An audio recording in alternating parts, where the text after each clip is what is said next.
बिस्मिल्लाहिर्रहमानिर्रहीम रब्बि श्रह ली सदरी व यस्सिर ली अमरी वहलुल उक़्दतम मिन लिसानी यफ़क़हू क़ौली रब्बि ज़िदनी इल्मा। अच्छा डियर स्टूडेंट, हम अकाउंटिंग साइकिल में सबसे पहले डिस्कस किया जर्नल। फिर हमने सीखा कि जर्नल से ट्रांजैक्शन किस तरह पोस्ट होती हैं लेजर्स में। अच्छा, यहाँ पे लेजर और अकाउंट में फ़र्क समझ लीजिएगा। लेजर्स उस शीट को कहते हैं, उस रजिस्टर को कहते हैं जिसमें अकाउंट्स बनाए जाते हैं। यानी जो टी अकाउंट हमने बनाए थे ना, जिस बुक में बनाए जाते हैं, जिस फाइल में बनाए जाते हैं, उसको कम्बिनेशन मिला के लेजर्स कहते हैं। और हर एक उसमें एक हिसाब किताब को एक अकाउंट कहते हैं, मतलब असलम अकाउंट, कैश अकाउंट, और सबको मिला के हम कहते हैं लेजर्स। तो हमने देखा कि जनरल से किस तरीके से ट्रांजैक्शन लेजर्स में पोस्ट होती हैं। आज हमने देखना है अनएडजस्टेड ट्रायल बैलेंस, यानी ये ट्रायल बैलेंस किस तरीके से तैयार किया जाता है। तो ये हमारा टॉपिक है जिसको मैंने कलर किया। अच्छा, ट्रायल का लफ्ज़ी मतलब होता है आजमाइश। मैंने आपको पहले लेक्चर में बताया था कि ट्रायल बैलेंस के 3 फंक्शन हैं। एक, ये अकाउंट्स की समरी प्रोवाइड करता है। यानी देखें ना, लेजर्स हमने बनाए थे वो कितने डिटेल फॉर्म में थे। यहाँ पे देखें मैंने लेजर्स बनाए हैं उसी क्वेश्चन के, जो प्रॉब्लम नंबर 3 है। तो कितने लेजर हैं, अभी सिर्फ 10-12 ट्रांजैक्शन है।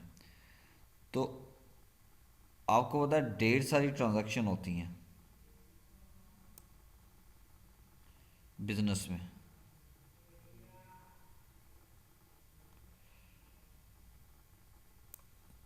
तो उसमें तो बेशुमार किस्म के लेजर्स बनेंगे, ज़्यादा तादाद में लेजर्स बनेंगे। जो लेजर से जब हम ट्रायल बैलेंस की तरफ आते हैं तो ट्रायल बैलेंस पहले नंबर पे समरी प्रोवाइड करता है पिछले तमाम हिसाब किताब की। यानी जो ट्रांजैक्शन जनरल से चली आ रही हैं, वहाँ से ट्रांजैक्शन लेजर्स में गई हैं, लेजर्स से फिर जब ट्रांजैक्शन ट्रायल बैलेंस में जाएंगी तो समरी फॉर्म हो जाएगी ना, उसकी समराइज फॉर्म में हम उसको करेंगे। दूसरा इसका ये फ़ायदा है ट्रायल बैलेंस का, ये आगे जाके फाइनेंशियल स्टेटमेंट को बनाने में मदद फ्राहम करेगा। और तीसरी बात, ट्रायल का मतलब होता है आजमाइश। यहाँ पे जो डेबिट बैलेंस है और क्रेडिट बैलेंस है, इनकी आजमाइश होने लगी। हम इनको बराबर करेंगे, टोटल करेंगे डेबिट साइड का भी और क्रेडिट साइड का भी। अगर टोटल बराबर आ जाते हैं तो किस हद तक हमें तसल्ली हो जाती है कि जो पिछला हिसाब किताब है वो हमारा ठीक है। तो आज हमने सीखना है कि ट्रायल बैलेंस किस तरीके से बनाए जाते हैं। तो ये क्वेश्चन हमने शुरू किया था प्रॉब्लम नंबर 3, इसी के ट्रायल बैलेंस बनाते हैं। हाँ, सबसे पहले हमने जनरल किया था, जनरल से फिर हमने लेजर्स बनाए, यानी ये अकाउंट बनाए, लेजर्स बनाए, ये मुकम्मल मैंने बनाए हैं यहाँ पे सारे। यहाँ पे देख लें नाम कौन कौन से हैं ताकि आपको भी पता चल जाए कि कौन कौन से हमने बनाया। हर एक का कैश अकाउंट बनाया, building account, capital account, type writer account, accounts payable Mudassar का अलहदा बनाना है, और एक एक्स था। तो जो मुदस्सर का अकाउंट पेबल है वो सेपरेट होगा क्योंकि वो अलहदा हिसाब किताब है। ठीक है, मशीनरी अकाउंट सेपरेट होगा, फर्नीचर अकाउंट अलहदा नाम है, परचेज अकाउंट अलहदा है, सेल्स अकाउंट अलहदा है। देखिए अकाउंट पेबल एक्स अकाउंट, और ऊपर कौन सा था, अकाउंट पेबल मुदस्सर। जो मुदस्सर का अकाउंट पेबल है वो डिफरेंट है, यानी जो मुदस्सर को पैसे देने हैं उसका हिसाब किताब डिफरेंट है, और जो एक्स को आपने पेमेंट करनी है उसका हिसाब किताब डिफरेंट है। फिर मैंने अकाउंट रिसीवेबल जो मुबीन से पैसे लेने थे उसका हिसाब किताब मेंटेन किया अलहदा से, और परचेज रिटर्न का अकाउंट बनाया, सेल्स रिटर्न का अकाउंट बनाया, ड्राइंग्स का सेपरेट बनाया, कमीशन का सेपरेट बनाया, रेंट अकाउंट का अकाउंट बनाया, डिस्काउंट अलाउड का अकाउंट बनाया, और डिस्काउंट रिसीव्ड का अकाउंट बनाया। जब मैंने ये लेजर्स बना दिए तो ये देखें लेजर्स डिटेल फॉर्म में है। अच्छा, हर अगला स्टेप पिछले स्टेप की मरहून मिन्नत होता है। देखें हमने लेजर्स बनाए थे तो लेजर्स तब तक नहीं बन सकते थे जब तक हम जर्नल नहीं बना लेते। बिल्कुल इसी तरह जब हम ट्रायल बैलेंस की तरफ जा रहे हैं, आजमाइश होने लगी है उन बैलेंसेस की जो लेजर्स में है। तो ट्रायल बैलेंस हम उस वक्त तक नहीं बना सकते जब तक आप लेजर्स नहीं बनाएंगे। तो अगर क्वेश्चन आ जाए प्रीपेड ट्रायल बैलेंस, सिर्फ इतना आ जाए, तो उसका ऑटोमेटिकली मतलब है कि आपने लेजर्स बनाना है, क्योंकि लेजर से ट्रायल बैलेंस बनने हैं। तो लेजर फिर बनने हैं जनरल एंट्री से। तो इससे मुराद फिर आपने तीनों स्टेप परफॉर्म करने होते हैं। सिर्फ एक बात कही है प्रीपेड ट्रायल बैलेंस, लेकिन उससे मुराद ये नहीं है कि सिर्फ आपने ट्रायल बैलेंस बनाना है। इससे मुराद ये है कि आपने जनरल भी बनाना है, लेजर्स भी बनाने हैं, और आपने ट्रायल बैलेंस भी बनाना है। ठीक है। तो अब यहाँ पे एक और बात गौर कीजिएगा, ट्रायल बैलेंस की ज़रूरत क्यों पेश आई। मैंने आप लोग को पहले लेक्चर में भी बताया था। ये क्या करने जा रहा है, ये एक तो अकाउंट्स की समरी प्रोवाइड करेगा, यानी जो अकाउंट लेजर में थे, जो अकाउंट लेजर में कहाँ से आए, जनरल में। तो आप ये कह सकते हैं जो अकाउंट जनरल में आए थे, अपीयर हुए थे, उनकी समरी प्रोवाइड करने लगा है। ये मुख्तसर फॉर्म में ये प्रेजेंट करेगा उन अकाउंट्स को। और दूसरी अल्फाज में आप ये कह सकते हैं कि ये एक फाइनेंशियल स्टेटमेंट बनाने के लिए फिर बैलेंसेस प्रोवाइड करता है, डाटा प्रोवाइड करता है।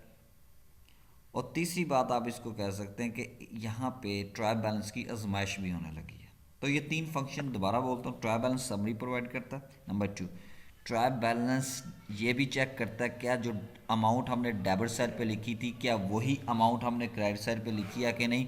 और तीसरे नंबर पे ये फाइनेंशियल स्टेटमेंट बनाने में मदद फ्राहम करता है। अब इसका फॉर्मेट किस तरीके से होगा, आपने यहाँ पे एक अपने पेपर है, यहाँ पे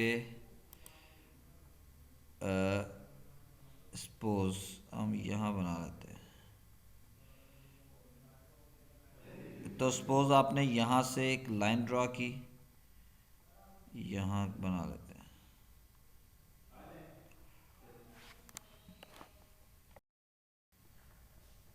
तो इसका तरीका अगर ये है, आपने लाइन किस तरीके से, सबसे पहले फॉर्मेट किस तरीके से बनाना है, आपने सबसे पहले यहाँ पे लाइन ड्रॉ करनी है इस तरीके से, जिस तरीके से मैं ड्रॉ कर रहा हूँ। और यहाँ पे पहले नंबर पे यहाँ पे लाइन ड्रॉ करनी है। तो यहाँ पे पहला कॉलम इतना छोटा सा बनाना है, दूसरा जो कॉलम बनाएंगे थोड़ा सा लेंथी कॉलम आपने बनाना है।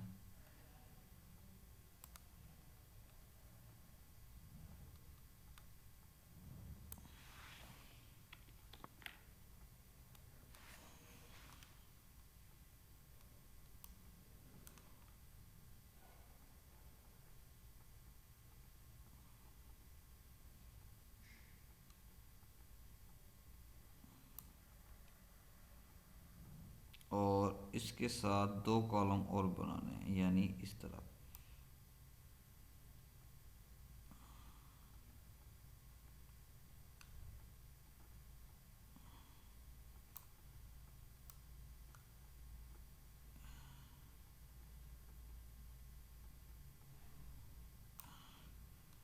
इधर से इसको मिला लें,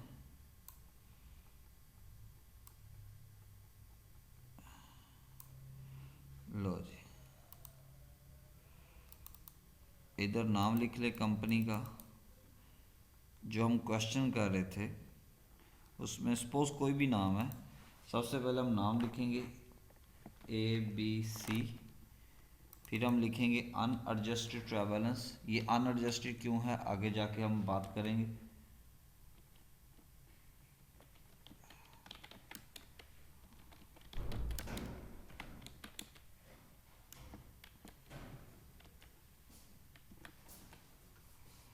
और यहाँ पे हमने डेट फिर मेंशन करनी है। सपोज साल के, अमूमन हम साल के बाद ट्रायल बैलेंस बनाते हैं, लेकिन कुछ कंपनीज हर मंथ के एंड में ट्रायल बैलेंस भी तैयार करती हैं। फिर उसके बाद साल के एंड में फिर टोटल ट्रायल बैलेंस तैयार हो जाता है, यानी सारे का सारा ट्रायल बैलेंस। तो अगर मंथली कंपनी ट्रायल बैलेंस तैयार कर रही है तो मंथ की आखिरी तारीख लिखनी है। अगर एनुअल ट्रायल बैलेंस तैयार करेंगे साल के बाद, तो वहाँ पे तो सपोज करें हम एक मंथ के बाद हम ट्रायल बैलेंस बनाते हैं। तो चूंकि हमारा क्वेश्चन में मंथ मई था, अगर आपको याद हो तो यहाँ पे लिखना मई 31, कोमा लगाना है, और 2011, और ये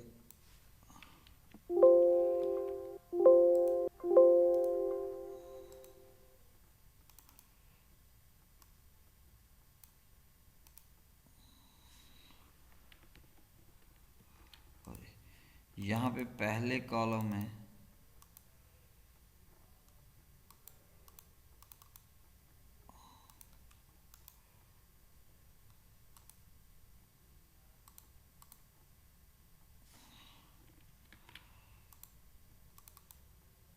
पहले कॉलम यहाँ पे जो लिखा हुआ है वहाँ पे लिखना सीरियल नंबर,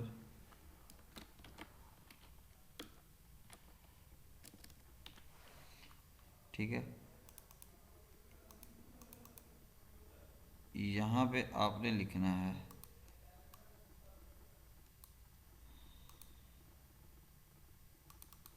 अकाउंट आइटम,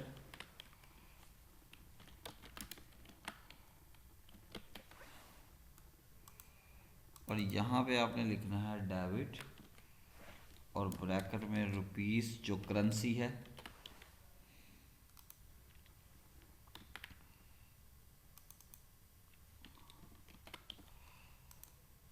और साथ वाले कॉलम में आपने लिखना है क्रेडिट, और ब्रैकेट में रुपीस।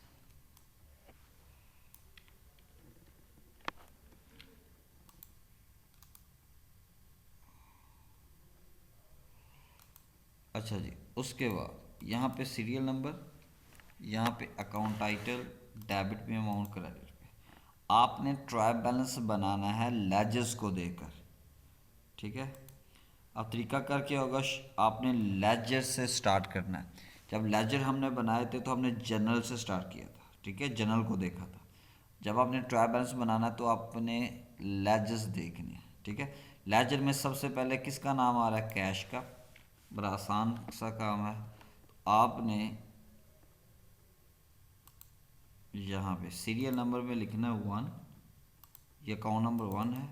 अकाउंट आइटम में सबसे पहले किसका है, कैश का, कैश अकाउंट।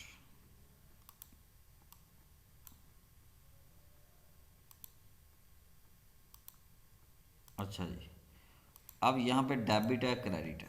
अब आपने देखना है ये जो कैश का बैलेंस है, क्या ये डेबिट बैलेंस है या क्रेडिट बैलेंस है।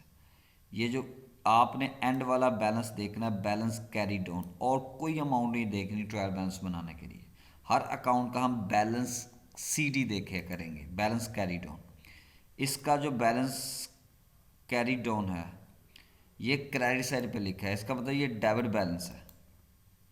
मैंने समझाया था ना, जो अकाउंट की बड़ी साइड हो बैलेंस सीडी उसी नाम के साथ पहचाना जाता है। तो कैश अकाउंट की डेबिट साइड बड़ी थी, तभी तो हमने छोटी साइड पे ये बैलेंस लिखा ना। तो ये डेबिट बैलेंस है। जिसको याद नहीं रहता, एक और चोर रास्ता भी है। जो बैलेंस सीडी क्रेडिट साइड पे लिखा है, ट्रायल बैलेंस में आपने उसको डेबिट साइड पे लिखना है। जो बैलेंस सीडी किसी अकाउंट की डेबिट साइड पे लिखा है, ट्रायल बैलेंस में उसको हम क्रेडिट साइड पे लिख देंगे। ये चोर रास्ता है, लेकिन सही आपको पता होना चाहिए ये डेबिट बैलेंस है। तो हम कैश का जो ये अमाउंट है 1,26,890, यहाँ पे हमने लिखा 1,26,890। लो ये डेबिट साइड पे हमने लिखी। अब दूसरा हम बनाने जा रहे हैं बिल्डिंग अकाउंट। यहाँ पे सॉरी, यहाँ पे हमने लिखा बिल्डिंग अकाउंट नंबर 2,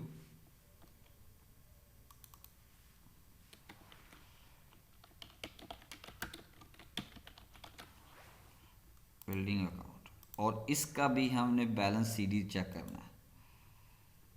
इसका बैलेंस सीडी क्रेडिट साइड पे है, तो ट्रायल बैलेंस में किस साइड पे लिखेंगे, डेबिट साइड पे।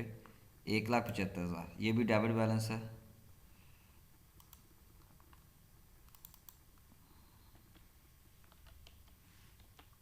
ये मैं उसी क्वेश्चन का ट्रायल बैलेंस बना रहा हूँ जो हमने जिसका जर्नल हमने शुरू किया था लास्ट लेक्चर में।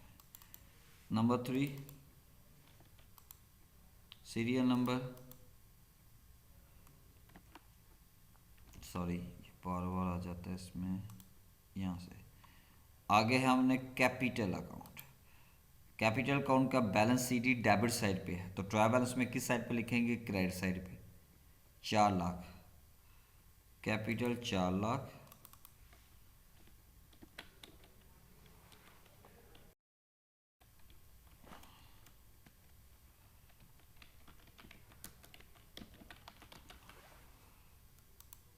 कितनी अमाउंट थी जी? 20,000 की।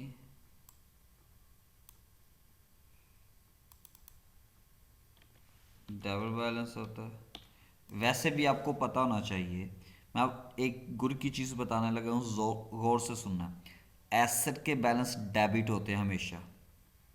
ये देख रहे हैं, कैश एसेट है डेबिट बैलेंस है, बिल्डिंग एसेट है डेबिट बैलेंस है, कैपिटल एसेट नहीं है, टाइप राइटेड एसेट है। एसेट के नॉर्मल बैलेंस डेबिट होते हैं, एक्सपेंस के नॉर्मल बैलेंस डेबिट होते हैं, कैपिटल, रेवेन्यू और लायबिलिटी के नॉर्मल बैलेंस क्रेडिट होते हैं। ठीक है, ये भी बात याद रखिएगा। सॉरी, अच्छा जी, उसके बाद अकाउंट्स पेबल डेबिट साइड पे लिखा है, तो ट्रायल बैलेंस में क्रेडिट साइड पे लिखा जाएगा। वैसे ये लायबिलिटी है, लायबिलिटी का नॉर्मल बैलेंस क्रेडिट होता है। Accounts payable Mudassar account,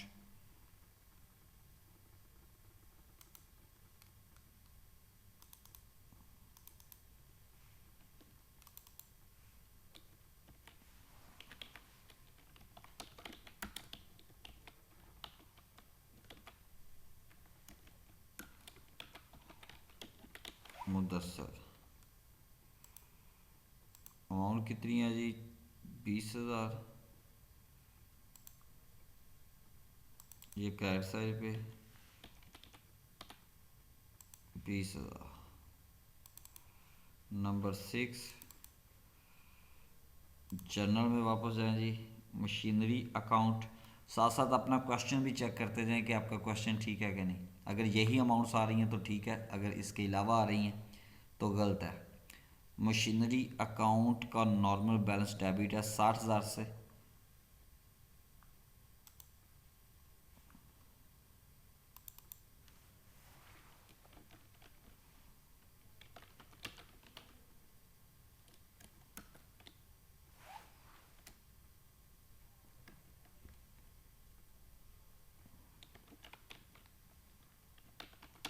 machinery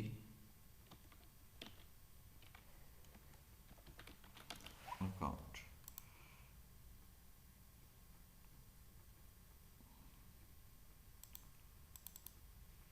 60,000 से डेबिट साइड।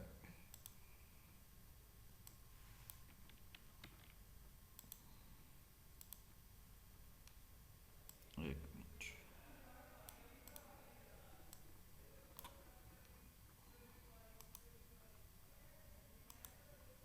अच्छा जी, उसके बाद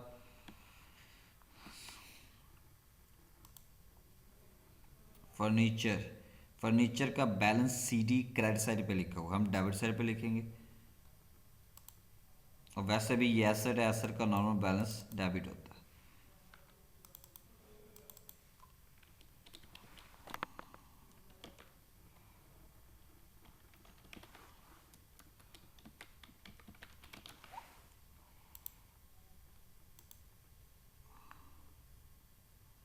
कितनी लिखी है? 20,000।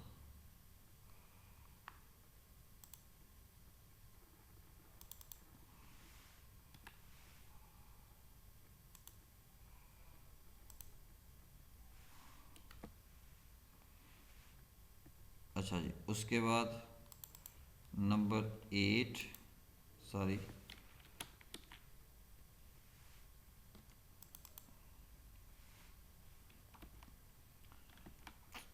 बराबर ये, अच्छा जी, number 8, purchases account. Purchases account का भी आप चेक करें कि इसका बैलेंस सीधी क्रेडिट साइड पे लिखा होगा, हम डेबिट साइड पे लिखेंगे।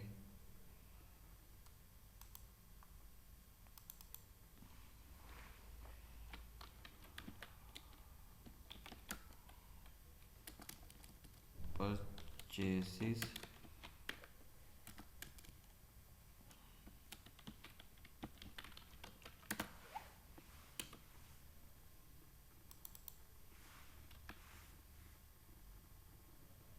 अमाउंट कितनी थी जनाब?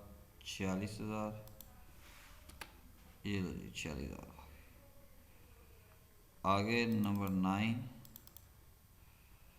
इसकी लिस्ट हम खुद ऑटोमेटिकली जनरेट कर ले, जितने भी हैं हम खुद जनरेट कर लेते हैं, ठीक है, जितने भी नाम होंगे। अच्छा जी, आगे सेल्स अकाउंट है, इसका बैलेंस सीडी डेबिट साइड पे लिखा होगा।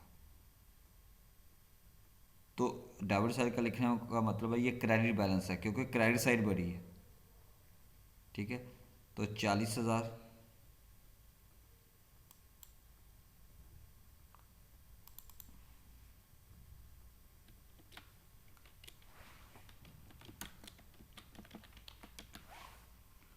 सेल्स अकाउंट अमाउंट कितनी थी जी? 40,000 की। लो जी 40,000 आगे सेल्स के बाद अकाउंट्स पेबल एक्स। अब देखिए अकाउंट्स पेबल एक्स का कोई बैलेंस नहीं है, इसका खाता क्लियर हो गया, ना डेबिट है ना क्रेडिट है, इसका नाम ही नहीं लिखना। जो अकाउंट क्लियर हो गया, अकाउंट रिसीवेबल भी क्लियर हो गया, जो डेबिट साइड पे जितनी अमाउंट है उतनी क्रेडिट साइड पे है, बैलेंस सीडी कुछ नहीं निकला, तो इसको छोड़ दें। Purchase return account 6,000, debit balance, sorry debit side पे लिखा है तो ये क्रेडिट बैलेंस है। Purchase return account,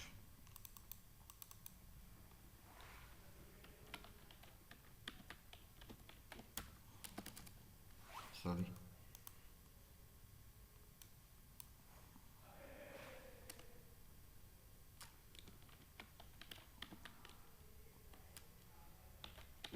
purchase return account.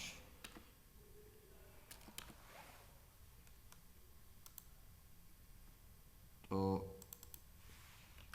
Amount कितनी थी जनाब? अमाउंट थी 6,000 की, तो ये 6,000 लिखा गया।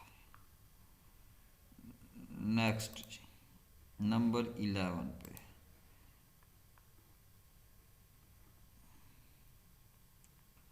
Cell return account.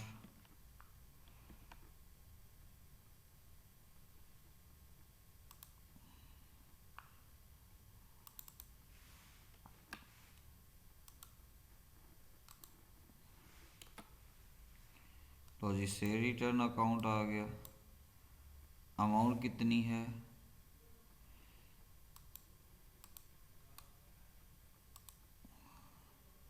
Balance carry down किस साइड पे लिखा हुआ है? क्रेडिट साइड पे, तो हम किस साइड पे लिखेंगे? डेबिट साइड पे।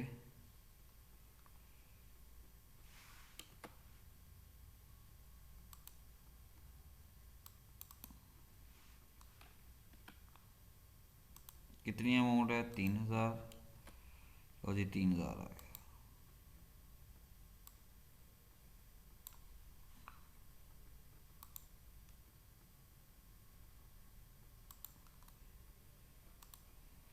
आगे जी ड्राइंग्स अकाउंट।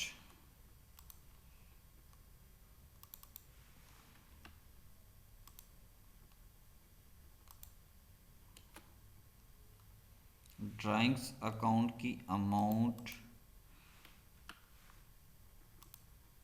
ये आप चेक करें बैलेंस सीडी किस साइड पे लिखा हुआ? क्रेडिट साइड पे। तो जब ट्राई बैलेंस में लिखेंगे तो डेबिट साइड पे लिखेंगे।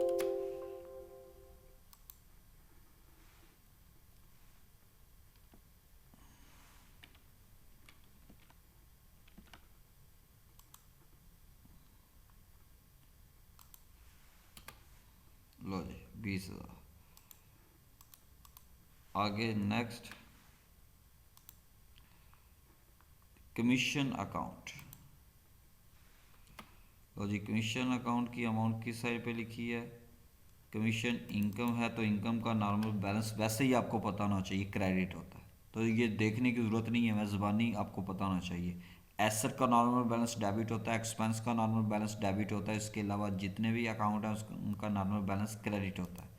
लेकिन अगर आप भूल गए हैं तो यहाँ पे देख सकते हैं कमीशन का बैलेंस सीडी डेबिट साइड पे लिखा हुआ है, जब ट्रायल बैलेंस में लेके जाएंगे तो क्रेडिट साइड पे चला जाएगा। ठीक हो गया जी। लो जी, ये 3000 क्रेडिट साइड पे हमने लिख लिया।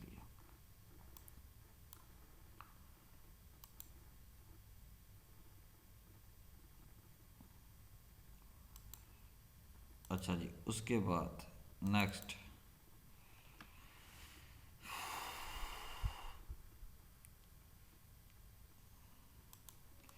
नेक्स्ट है रेंट। लो जी, रेंट आ गया। रेंट भी इनकम है, इसका भी नॉर्मल बैलेंस क्रेडिट होगा। ये देखें बैलेंस सीडी, इसका भी डेबिट साइड पे लिखा हुआ है।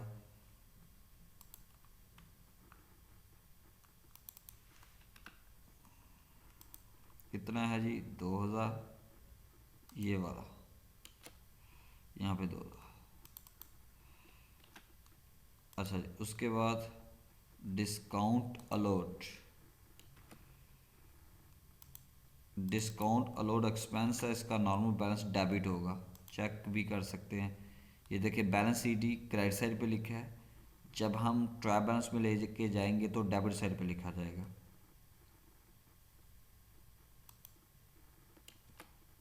यहाँ पे नेक्स्ट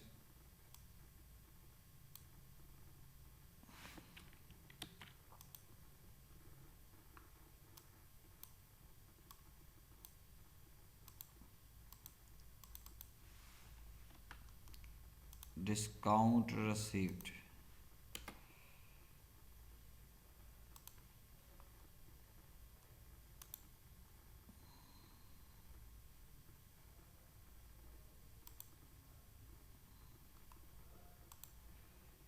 अच्छा जी, ये इनकम है, इसका नॉर्मल बैलेंस क्रेडिट होगा, चेक भी कर ले।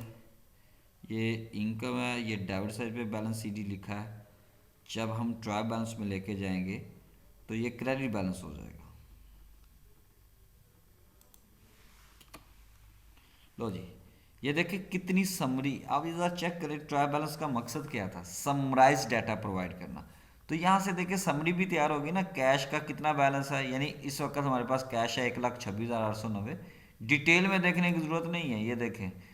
तो अगर ये लेजर देखें डिटेल फॉर्म में थे, डिटेल फॉर्म में मैनेजमेंट को चाहिए होता है मुक्त से डाटा, अगर वो डिटेल में चाहिए होते बाद में देखते हैं। तो ये देखें कितनी खूबसूरती से जो डिटेल फॉर्म में डाटा था हमने कितना समराइज कर दिया सिर्फ 16 लाइनों में।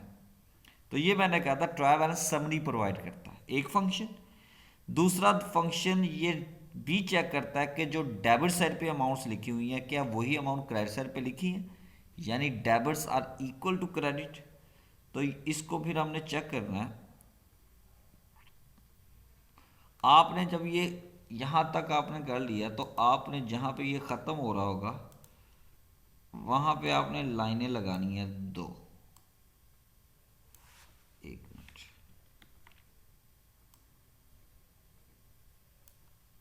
लो जी, ये आपने लाइनें लगानी है। फिर आपने क्या करना है, ये जितनी भी डेबिट साइड की अमाउंट है इनका टोटल करना है। फिर आपने क्रेडिट साइड की अमाउंट्स का टोटल करना है यहाँ पे।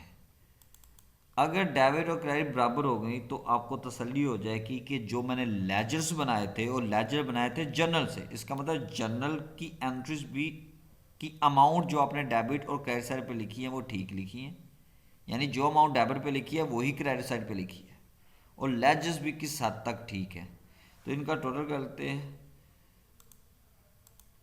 यहाँ पे एक फंक्शन होता है ऑटो सम का, मैं वो अप्लाई करता हूँ।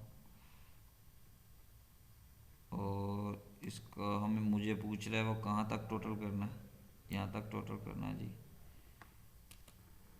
8,71,700। अब इसका भी टोटल कर लेते हैं, ऑटो सम।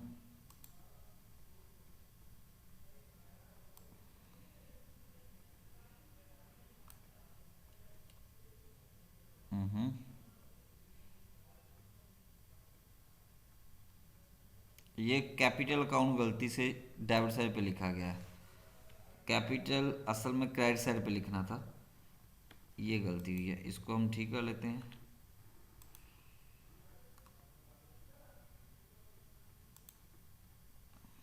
दोबारा